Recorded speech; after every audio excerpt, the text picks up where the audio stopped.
강원도 작은 산골 마을, 춘천과 동해 사이 어딘가에 자리한 조용한 집, 그 집의 작은 베란다에 정은희가 앉아 있었다. 새벽부터 부드러운 햇살이 나무 바닥을 타고 방 안으로 스며들고 멀리서 들려오는 새들의 지저귐과 가끔 들리는 이웃집 개 짖는 소리만이 고요한 정적을 깨웠다. 10년 전 그녀의 남편 김성민이 세상을 떠난 뒤 삶은 조용해졌지만 때때로 깊은 공허함이 그녀의 마음을 물들였다. 성민을 잃고 난 후 두 아이는 각자의 길을 갔다. 큰아들 김준호는 서울에서 대학을 다니며 독립했고 딸 김소연은 남편과 두 아이, 준수와 현우와 함께 강릉에 살고 있었다. 소연 가족과는 가끔 연락을 주고받지만 서로 바쁜 일상에 치여 깊은 대화는 점점 줄어들었다. 집안에는 오로지 정은희와 그녀가 키우는 고양이 복동이만 남아있었다. 홀로 있는 시간이 길어질수록 외로움은 마치 산골짜기 안개처럼 천천히 다가왔다. 그녀는 60세, 건강한 몸과 마음을 유지하기 위해 매일 아침 야외에서 가벼운 체조를 했다. 집 뒤뜰에는 성민이 살아생전 심어놓은 사과나무와 배나무가 여전히 푸른 잎을 자랑하며 그녀의 일상을 지켜주었다. 정은희는 긴 생머리에 은은한 회색빛이 섞인 머리카락을 풀어헤치고 그녀가 직접 만든 가벼운 원피스를 입었다. 그 원피스는 허리를 살짝 감싸며 그녀의 곡선을 은근히 드러냈다. 마치 그녀 자신도 아직 삶의 꽃을 피우고 있음을 말하는 듯했다. 그런 평화로운 일상에 작은 변화가 찾아왔다. 지난주 서울에 사는 첫손자 김태현이 전화를 걸어왔다. 19세의 그는 아버지를 닮아 키가 크고 까만 눈동자에 살짝 수염이 나기 시작한 청년이었다.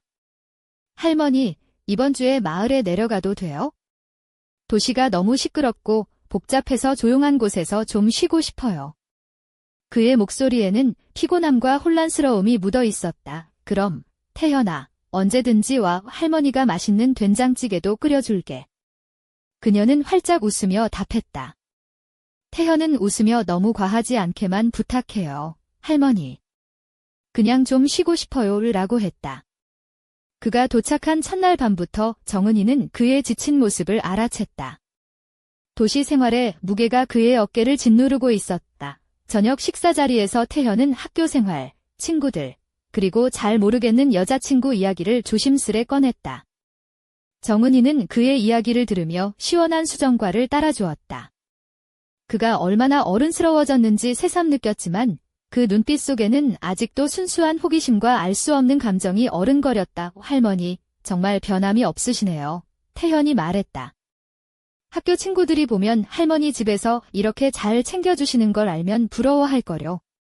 그녀는 웃음을 터뜨리며 손사래를 쳤다. 하지만 그의 말 한마디에 마음 한켠이 따뜻해졌다. 요즘 젊은이들에게서 이런 칭찬을 듣는 게 흔치 않았으니까 그날 아침 정은희는 특별한 하루를 준비했다. 파란색 원피스에 허리띠를 살짝 메어 그녀의 날씬한 허리를 강조했다. 긴 머리는 바람에 흩날리도록 풀어헤쳤다. 태현은 식탁에 앉아 눈을 비비며 할머니, 오늘 왜 이렇게 꾸미셨어요? 서울 갈 거예요. 라며 놀렸다. 그녀는 웃으며 이 집에서도 멋을 부릴 수 있지? 마을은 닭만 있는 곳이 아니란다 라고 답했다. 산책으로 향한 길, 두 사람은 밀밭 사이 좁은 오솔길을 걷고 있었다.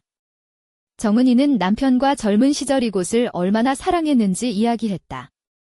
태현은 가끔 그녀를 힐끔 보며 웃음을 머금었다. 할머니, 여기서 할아버지랑 로맨틱한 시간도 보내셨죠? 그가 장난스레 물었다. 그녀는 눈을 가늘게 뜨며 그럼 마을에도 로맨스는 있단다이라고 말했다. 호숫가에 도착해 두 사람은 낡은 나무 부두에 앉았다. 그녀는 샌들을 벗고 차가운 물에 발을 담갔다. 태현도 신발을 벗고 발을 적셨다. 도시에선 이런 호수가 없어요? 아스팔트와 교통체증뿐이죠. 그의 말에 그녀는 웃음을 참지 못했다. 그래도 여긴 공기가 달라서 머리가 맑아진단다. 둘은 고요한 호수 위로 떨어지는 햇살을 바라보며 이야기를 나누었다. 정은희는 젊은 시절 남편과 이곳 부두에서 춤을 추던 기억을 들려주었다. 태현은 그녀의 이야기에 귀 기울였지만 어딘가 생각이 먼 곳에 있는 듯 보였다. 할머니, 다시 결혼 생각해 본 적 있어요? 갑작스런 질문에 그녀는 잠시 말을 잇지 못했다. 나이 들면 그런 거 바쁘게 안 한다. 하지만 인생은 계속되는 거란다. 그녀의 대답에 태현은 고개를 끄덕이며 알 수 없는 표정을 지었다. 돌아오는 길, 태현은 평소보다 조금 더 가까이 걸었다. 그녀는 가슴이 두근거림을 느꼈지만 그 감정이 낯설고 묘했다. 저녁에는 함께 삼겹살을 구워 먹으며 웃음꽃을 피웠다. 그녀는 일부러 그와 조금 더 가까이 서보았다. 태현아, 직접 장작도 패야 돼. 그가 웃으며 대답했다. 할머니, 도시에서는 이런 게 없어요. 이게 진짜 힐링이네요. 밤하늘 아래서 불꽃이 튀고 고기가 지글지글 구워지는 소리가 집안 가득 퍼졌다. 10년간 조용했던 집이 다시 살아 숨쉬는 순간이었다. 정은이는 60살의 나이에도 삶이 이렇게 흥미롭고 생생할 수 있다는 사실에 놀랐다. 그리고 마음 한구석에 살짝 떠오른 의문이 있었다. 이 아이와 나 사이, 이 특별한 감정은 과연 무엇일까? 그 밤, 별빛 아래서 두 사람의 이야기는 끝나지 않았다. 아직 드러나지 않은 비밀과 감정이 집안 어딘가에서 조용히 꿈틀거리고 있었다. 강원도 산골마을의 고즈넉한 아침, 정은이는 베란다에 앉아 깊은 숨을 내쉬며 차가운 공기를 마셨다.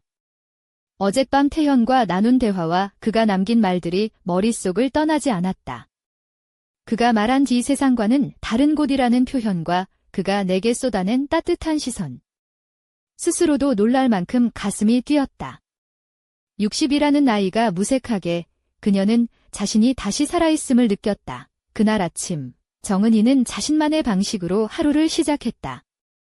연두빛 실크 소재의 원피스를 입고 목에는 할머니가 물려준 자그마한 비취 목걸이를 걸었다. 발에는 은은한 광택이 나는 나무 굽샌들을 신고 손목에는 가느다란 은팔찌가 반짝였다. 긴 머리는 바람에 흩날리도록 풀었고 화장은 하지 않았지만 자연스러운 미소가 얼굴을 환하게 밝혔다. 태현이 오지 않은 빈 식탁 앞에서 혼자 차를 마시며 문득 그녀는 속으로 웃었다. 아니, 이게 무슨 일인지 할머니가 이렇게 꾸미면 마을 사람들이 뭐라 할까? 할머니, 오늘은 미팅이라도 있어요. 마치 누군가 장난스럽게 묻는 듯한 그녀의 고양이 복동이의 눈빛이 웃음을 자아냈다. 미팅이라니, 복동아, 나도 좀 재미있게 살아야지. 이제는 내 인생이니까. 그때 마당 너머에서 태현의 목소리가 들렸다. 할머니, 아침부터 너무 꾸미면 안 돼요? 진짜 미팅 나가는 줄 알았잖아요. 그가 베란다 계단을 따라 올라오며 웃음을 터뜨렸다. 그의 얼굴에는 어젯밤보다 한층 더 밝은 생기가 돌았다. 검은 머리칼은 약간 헝클어졌지만 그 모습이 오히려 자연스러웠다. 그래도 너한테는 멋진 할머니가 필요하잖아. 정은이가 반짝이는 눈으로 응수했다. 태현은 잠시 그녀를 바라보다가 장난스레 말했다. 할머니, 진짜 나이 들었으면 좀 쉬세요. 요즘 할머니가 너무 젊어 보여서 친구들이 놀랄거려. 그 말에 둘은 웃음이 터졌다. 아침 식사 후 두 사람은 마을 근처 작은 계곡으로 나섰다. 계곡은 봄비 덕분에 물이 맑고 찬란하게 빛났다. 계곡 옆을 걷는 길은 자갈이 깔려 발에 닿는 감촉이 시원했다. 정은이는 한 손에 작은 바구니를 들고 산딸기와 민들레잎, 그리고 향긋한 쑥을 따며 태현에게 설명했다. 이건 쑥이야. 봄에 뜯어서 차로 끓이면 몸이 따뜻해지고 소화에도 좋아. 태현은 호기심 가득한 눈으로 바라보며 할머니, 진짜 자연은 신기해요. 도시에선 이런 걸 배울 기회가 없어요. 라고 말했다. 그녀는 웃으며 그래서 내가 여기 와야지. 도시에서는 배울 수 없는 것들이 많단다. 태현은 바구니를 들고 그녀 옆에서 걸으며 가끔씩 그녀의 팔짱을 끼려고 했다. 정은이는 살짝 몸을 돌려 그의 손을 잡아주었다. 그 순간 태현의 눈빛이 잠시 흔들렸다. 그녀는 그 눈빛에서 말로 다 할 수 없는 감정을 읽었다. 이 아이도 혼란스러워하고 있구나. 계곡 옆 벤치에 앉아 휴식을 취할 때 태현은 조심스레 말했다. 할머니, 나 사실 요즘 많이 힘들어요. 대학 생활도 그렇고 사람 관계도 복잡하고 여자친구도 사라져버리고. 그의 목소리는 낮았고 살짝 떨리고 있었다. 정은이는 부드럽게 그의 손을 잡고 그럴 때일수록 내 마음을 잘 돌봐야 해. 사랑도 인생도 쉬운 건 없지만 내가 진짜 원하는 게 무엇인지 찾는 게 중요해. 라고 말했다. 할머니는 어쩜 그렇게 차분하세요? 나 같으면 벌써 폭발했을 거려. 태현이 웃으며 말했다. 정은이가 장난스럽게 내가 폭발하면 내가 감당하겠냐? 라고 받아쳤다. 그러자 태현이 할머니, 그럼 폭발 대신 화산처럼 천천히 끓는 걸로 할게요. 라며 웃었다. 그날 오후, 집으로 돌아온 두 사람은 베란다에 앉아 차를 마셨다. 정은이는 태현에게 자신이 어릴 적 입었던 한복 사진을 보여주었다. 사진 속 그녀는 꽃무늬 저고리와 분홍색 치마를 입고 있었다. 태현은 할머니, 진짜 예쁘셨네요. 지금도 충분히 멋지세요. 라고 말했다. 그녀는 부드럽게 웃으며 그때도 지금도 내가 제일 예쁜 건 내 마음가짐이란다. 이라고 답했다. 어느덧 해가 저물고 저녁 노을이 하늘을 붉게 물들였다. 태현은 갑자기 물끄러미 그녀를 바라보다가 말했다. 할머니, 우리 이 비밀 아무한테도 말하지 말아요. 나랑 할머니만 아는 거. 정은이는 놀란 듯 그를 바라보았다. 무슨 비밀? 우리 사이에만 있는 특별한 거요. 태현의 말투는 진지했고 눈빛은 흔들렸다. 그녀는 가슴이 뛰는 것을 느꼈지만 고개를 끄덕이며 웃었다. 그래, 우리만의 비밀로 하자. 그 순간 멀리서 누군가 걸어오는 발소리가 들렸다. 다름 아닌 그녀의 딸, 김소연이었다. 표정은 어딘가 굳어 있었고 눈빛은 날카로웠다. 엄마, 여기서 뭘 하고 계세요? 태현이랑 왜 이렇게 가까워요? 소연의 목소리는 차가웠다. 정은이는 놀라움과 불안에 휩싸였다. 태현도 긴장한 표정으로 그녀를 바라보았다. 그 순간 마치 모든 비밀이 드러난 듯한 느낌이 들었다. 소연의 입술이 떨렸고 정은희는 마음속 깊은 곳에서 무언가가 무너지는 소리를 들었다. 이게 어떻게 된 일이야, 엄마? 그녀가 다시 물었다. 정은희는 침착하게 대답하려 했지만 그 말은 쉽지 않았다. 그리고 그 순간 태현이 조용하지만 단호하게 말했다. 이건 우리만의 이야기예요. 엄마, 이해해주세요. 마을 공기는 갑자기 무거워졌고 그날 밤 정은희의 집안에는 침묵과 긴장감이 가득했다. 그녀는 평생 지켜온 작은 낙원이 흔들리고 있음을 느꼈다. 그리고 마음 한구석에는 아직 풀리지 않은 질문이 자리 잡았다. 이 관계의 끝은 어디일까? 그리고 소연의 의심은 어떻게 풀릴까? 그 어느 때보다도 깊은 어둠이 산골을 감싸며 이야기의 다음 장을 예고하고 있었다. 찬바람이 슬쩍 스며든 가을 초입, 정은희의 집안은 무거운 침묵으로 가득했다. 그날 저녁, 소연이 남긴 냉랭한 말투와 태현의 단호한 반응은 집안 구석구석을 뒤흔들었다. 평소라면 따뜻한 장작불 앞에서 가족 이야기로 웃음꽃이 피었을 이 공간이 지금은 마치 얼어붙은 호수처럼 차갑게 식어 있었다. 은희는 거울 앞에 서서 자신의 모습을 한참 들여다보았다. 연한 베이지색 실크 원피스가 몸에 부드럽게 감기고 긴 머리칼은 자연스럽게 흘러내렸지만 거울 속 그녀의 눈빛은 걱정과 불안으로 흔들렸다. 이 나이에 무슨 일이람? 혼잣말을 하며 손목에 찬 은팔찌를 만지작거렸다. 팔찌가 살짝 빛을 반사할 때마다 그녀는 어쩐지 자신이 점점 잃어가는 것들을 붙잡으려 애쓰는 느낌이었다. 태현은 안방구석 소파에 앉아 스마트폰을 무심히 쳐다보았다. 그의 눈은 어디론가 멀리 떠나 있었고 손가락은 무의식적으로 화면을 쓸었다. 할머니, 걱정하지 마요. 소연이도 이해할 거예요. 시간이 필요할 뿐이죠. 그의 목소리는 조용했지만 어느새 그녀가 듣기에 힘이 되는 위로가 되었다. 은희는 그 말을 들으며 살짝 미소를 지었지만 마음 한구석은 여전히 무거웠다. 다음 날 아침, 은희는 고요한 새벽 공기를 마시며 부엌 창문을 활짝 열었다. 마당에 피어난 코스모스가 바람에 살랑였고 뒷산에서는 산새들의 지저귀이 들려왔다. 그녀는 잔잔한 자연의 소리에 마음을 맡기려 애썼다. 그러나 머릿속에는 소연과의 지난밤 대화가 계속 맴돌았다. 엄마, 솔직히 말해봐의 태연이하고 내가 무슨 사이냐고. 전화기 너머에서 들려오는 딸의 차가운 목소리에 은희는 잠시 말을 잇지 못했다. 소연아, 우리 사이는 그냥 특별한 친구 사이야. 너무 걱정하지 마. 그녀의 목소리는 부드러웠지만 딸을 완전히 설득하지는 못했다. 며칠 후, 소연은 강릉에서 내려왔다. 그녀가 집에 들어서자마자 집안 분위기는 한층 더 긴장되었다. 소연은 어두운 청색 코트를 입고 있었고 머리는 단정하게 묶여 있었다. 눈빛은 단호하면서도 걱정스러웠다. 엄마, 우리가 더 이상 숨길 수 없는 것 같아요. 태현이도 그렇고 너도 그렇고. 그녀의 말투에는 단호함과 슬픔이 섞여 있었다. 은희는 한숨을 내쉬며 소연아, 내가 느끼는 건 당연해. 하지만 우리 사이가 나쁜 건 아니야. 서로를 이해하는 그런 관계야 라고 말했다. 소연은 눈물을 글썽이며 그게 무슨 말이야? 사람들은 이상하게 볼 거야. 태현이도 혼란스러울 거고 라고 반박했다. 그때 태현이 거실로 들어왔다.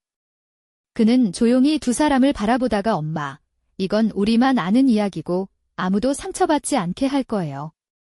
내가 책임질게요 라며 단호하게 말했다. 은희와 소연은 그 말에 잠시 말을 잇지 못했다. 그날 저녁, 세 사람은 작은 식탁에 둘러앉아 조용히 밥을 먹었다. 은희는 따뜻한 된장찌개 국물을 떠먹으며 마음속으로 다짐했다. 가족이라는 이름 아래 우리는 서로를 지켜야 한다. 하지만 그 다짐 뒤에는 불안과 긴장이 함께했다. 며칠 후, 태현은 서울로 돌아갈 준비를 했다. 출발 전날, 은희는 그를 위해 직접 만든 가벼운 겉옷과 따뜻한 차를 챙겼다. 태현은 가방을 매며 할머니, 여기서 배운 것들 잊지 않을게요. 그리고 우리 약속, 비밀은 꼭 지킬게요 라며 미소 지었다. 그녀도 웃으며 그래, 태현아. 그리고 내가 어디 있든 너의 곁에 내가 있다는 걸 잊지 마 라고 답했다. 태현이 떠난 후, 은희는 홀로 베란다에 앉아 달빛에 반짝이는 마을을 바라보았다. 그 순간 멀리서 희미한 전화 벨소리가 들려왔다. 그녀는 휴대폰을 집어들었고 화면에는 김준호라는 이름이 떠 있었다. 무슨 일일까? 그녀는 깊은 숨을 들이쉬고 전화를 받았다. 엄마, 나 지금 서울에서 중요한 소식이 있어요. 오늘 밤 집에 가도 될까요? 그녀의 마음은 다시 한번 흔들리기 시작했다. 이야기는 아직 끝나지 않았구나. 은희는 조용히 창밖을 바라보며 속삭였다. 그래, 준호야. 기다리게. 그렇게 산골 마을의 밤은 깊어갔고 정은이의 마음속에는 아직 풀리지 않은 수수께끼와 새로운 시작의 불씨가 타오르고 있었다. 가을이 깊어가던 어느 저녁, 정은이는 작은 부엌에서 손수 담근 김치를 꺼내며 마음을 다잡았다. 김치 냄새가 집안 가득 퍼지자 복동이가 코를 킁킁거리며 주방 문턱을 맴돌았다.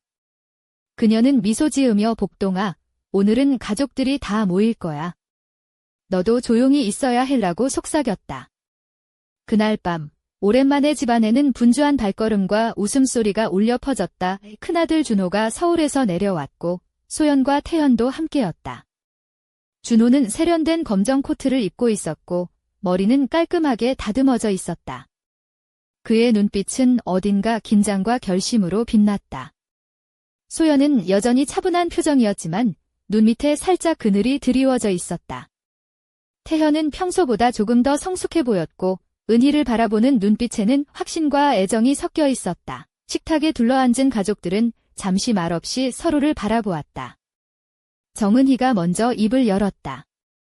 오늘 이렇게 모두 모인 건 서로 솔직한 마음을 나누기 위해서야. 그녀의 목소리는 부드러웠지만 단호했다. 준호가 깊은 숨을 쉬며 말했다. 엄마, 우리 가족 사이에 무슨 일이 있었는지 알고 싶어요. 그리고 이해하고 싶어요. 소연이 고개를 끄덕이며 엄마, 태현 오빠랑 엄마 사이에 뭔가 특별한 게 있는 것 같아요. 그걸 부정하지 말고 우리 모두가 받아들여야 해요 라고 말했다. 태현도 조용히 맞아요. 우리 사이가 흔한 가족 관계와는 조금 다를 수 있지만 진심으로 서로를 아끼고 있어요 라고 덧붙였다. 은희는 눈시울이 붉어졌지만 담담하게 말했다. 나는 너희 모두를 사랑해. 그리고 이 사랑은 가족이라는 틀에 갇히지 않는 특별한 형태일지도 몰라. 하지만 우리에게 필요한 건 서로에 대한 믿음과 이해야.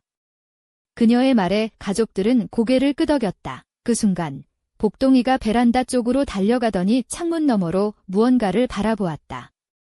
모두가 시선을 돌리자 마을 외곽에서 어두운 그림자가 서서히 다가오고 있었다. 준호가 일어나 창문으로 다가가 자세히 보았다. 저건 누군가야. 이 시간에 마을에 사람이 다니는 게 이상한데? 그의 목소리에 약간의 긴장감이 섞였다. 은희는 심호흡을 하며 말했다. 조용히 지켜보자. 우리가 모르는 무언가가 시작된 것일지도 몰라. 그 순간 태현이 낮게 말했다. 할머니, 이건 우리 가족만의 문제가 아니에요. 뭔가 더 큰 일이 일어나고 있어요. 그림자는 점점 가까워져 마침내 마을 입구에 도착했다. 낯선 남자가 흐릿한 얼굴로 서 있었고 손에는 오래된 편지 봉투가 들려 있었다. 준호가 조심스럽게 문을 열고 나가 맞이했다. 무슨 일입니까? 이 시간에 누구세요? 남자는 떨리는 목소리로 김성민 씨의 옛 친구입니다. 이걸 전해달라는 유언이 있었어요. 라며 봉투를 내밀었다. 봉투에는 근희 씨에게라는 글자가 또렷이 적혀 있었다. 은희는 손을 떨며 봉투를 받아들었다. 집 안으로 돌아와 조심스럽게 편지를 열었고 그 안에는 세월의 흔적이 묻은 글씨로 이렇게 적혀 있었다. 성민이와 나, 오래전부터 숨겨온 비밀이 있다. 너희 가족의 평화를 위해 반드시 알아야 할 진실이다.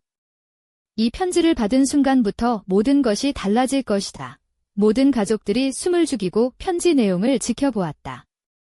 은희의 눈이 점점 커지며 그녀의 얼굴에는 놀라움과 두려움, 그리고 결연함이 교차했다. 이건 우리 이야기가 시작된 진짜 이유인가? 밤하늘의 별빛 아래 가족들은 앞으로 닥칠 미지의 운명을 마주할 준비를 했다. 그리고 그 순간 복동이가 베란다 난간에 올라가 낮고 신비로운 울음소리를 냈다. 마치 이 모든 변화의 시작을 알리는 듯이 그들의 평화로운 산골집에 숨겨진 비밀은 이제 막 그 베일을 벗으려 하고 있었다. 다음 이야기는 그 비밀이 무엇인지, 그리고 가족이 어떻게 그 운명을 맞이할지 밝혀질 것이다. 겨울의 찬바람이 산골 마을을 휘감던 어느 날, 정은이의 집은 한겨울 햇살에 반짝이는 눈송이처럼 긴장과 기대가 교차하는 분위기에 휩싸였다. 편지 속에 담긴 과거의 비밀이 가족들 사이에 파장을 일으키면서도 서로를 더욱 굳건히 묶어주는 묘한 힘으로 작용하고 있었다. 은희는 거실 소파에 앉아 오래된 사진첩을 펼쳤다. 사진 속에는 젊은 시절의 김성민과 그의 친구, 그리고 지금은 낯선 남자의 모습이 담겨 있었다. 그들은 함께 어깨를 걸치고 웃고 있었지만 그 미소 뒤에 감춰진 이야기가 무엇인지 그녀는 아직 완전히 알지 못했다.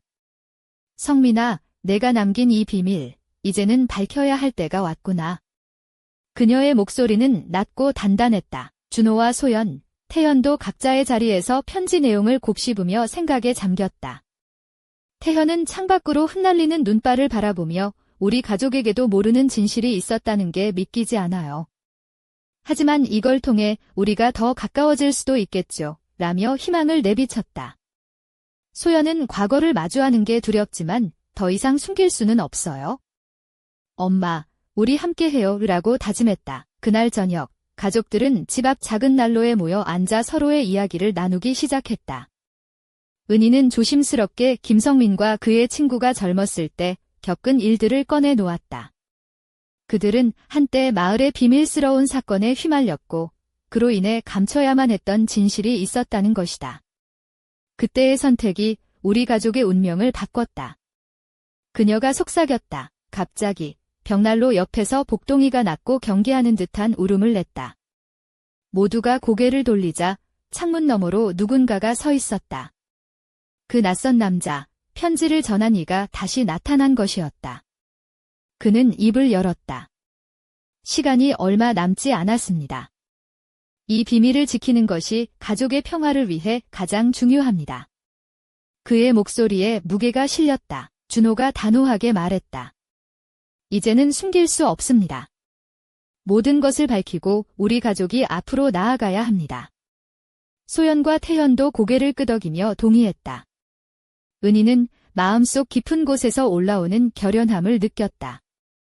우리 가족은 어떤 시련도 함께 이겨낼 것입니다. 그 밤, 눈발이 거세게 휘날리는 가운데 가족들은 서로의 손을 꼭 잡았다.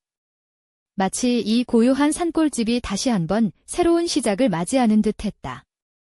그러나 그 평화 속에는 아직 풀리지 않은 미스터리가 남아 있었다. 편지에 담긴 진실은 무엇이며 그 진실이 밝힐 또 다른 비밀들은 과연 어떤 모습일까? 달빛이 눈 위에 부드럽게 내려앉은 그 순간, 정은이는 조용히 속삭였다. 우리의 이야기는 이제 시작일 뿐이다. 그리고 멀리서 들려오는 복동이의 신비로운 울음소리가 밤하늘을 가득 채웠다.